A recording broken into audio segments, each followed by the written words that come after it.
আমার সামনে সব আমাকে দাও, আমি খাবো। আমার চাউমিন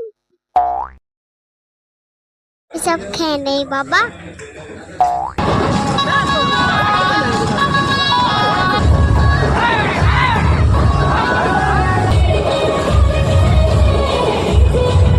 আরে বাবা কত সিঁড়ি, বাবারে বাবা কত সিঁড়ি।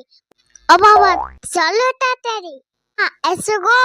ও মা এসো গো, সব চাউমিন শেষ হয়ে যাবে, সব চাউমিন শেষ হয়ে যাবে। চলে যাই, আমার পা ব্যথা হয়ে যাবে।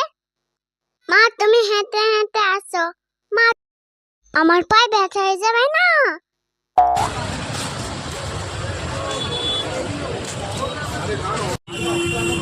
আস্তে আস্তে চলো, আমরা ভেতরে যাচ্ছি। মাঝে চলো, মাঝে চলো, ওইখানে চলো, ওইখানে ওইখানে মাঝে চলো। আমি আরাম করে বসে যাই বাবা। কি সুন্দর লাইট, কি সুন্দর আলো।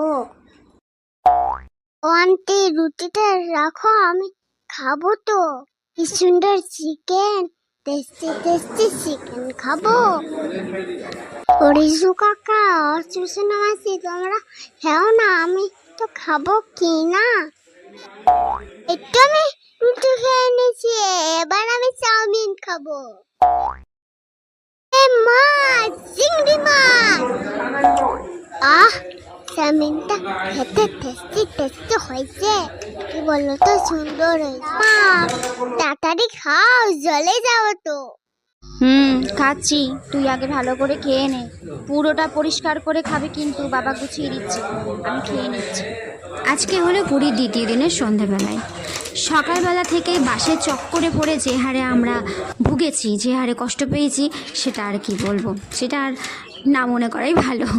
তো আমরা ভাবলাম যে একটু চাউমিন খাই, কারণ সিমলাতেও আমরা চাউমিন খেয়েছিলাম, এখানেও একবার একটুখানি চাউমিন টেস্ট করে দেখি। তো আমরা খুঁজতে খুঁজতে এত দূরেই চলে এসেছি, প্রায় 500 কিলোমিটার আমাদের অলরেডি হাঁটা হয়ে গেছে। তারপর একটা রেস্টুরেন্টে ঢুকলাম, ঢুকে আমরা চাউমিন অর্ডার করলাম, সাথে মনে হলো একটুখানি রুটিও নিতে পারি, চিকেনও নিতে পারি। তো সেগুলো অর্ডার করে আমরা সমস্ত খাওয়া দাওয়া করে নিলাম, করে নিয়ে তারপরে বেরিয়ে এসেছি সমুদ্রের ধারে। আর আসতেই দেখি এখানে সাইডে একটা খুব সুন্দর অনুষ্ঠান হচ্ছিল। গানের মানেটা তো বুঝতে পারছিলাম না, কিন্তু বেশ আনন্দ হচ্ছিল, মজা করছিলাম, তাই একটু নেচে নিলাম।